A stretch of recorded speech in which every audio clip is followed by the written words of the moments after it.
किसी के हो गए हो। मुझे तुमसे मिलना है, बात दिल की कहना है, सही सही टाइम तो बताना। बाबू कहाँ हो? तुम्हारा बाबू व्यस्त है, महादेव की भक्ति में मस्त है। अच्छा, और सावन सुनो तुम नजर नहीं आना, तेरा बाबू हो चुका है महादेव का दीवाना। और सावन सुनो तुम नजर नहीं आना, तेरा बाबू हो चुका है महादेव का दीवाना।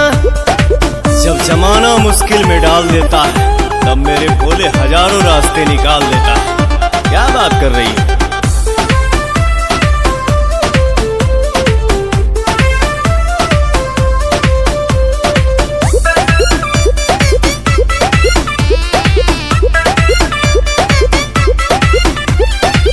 ऐसन बोला के हो करेला का, 24 घंटा ध्यान धरेला का।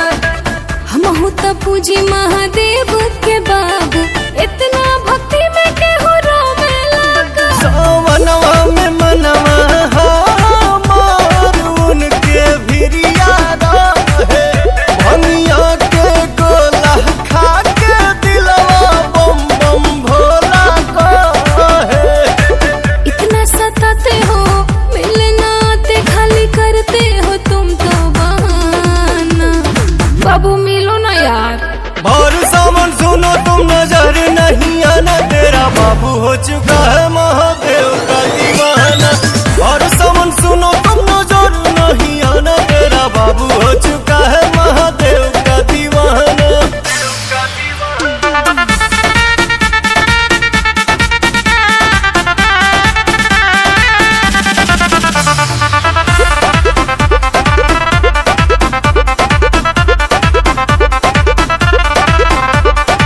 मिले के मन बड़ी करता हो, धीरज न दिल धन धरता हो। अच्छा, कतने दिन भइल देखला सुरतिया, तोहरा पवन रोवा जो रहता हो। मोह माया के नगरी से कुछ दिन ही दूर रहीला, पुछला बतिया अखिलेश से हम कुछ ना झूठ कहीला।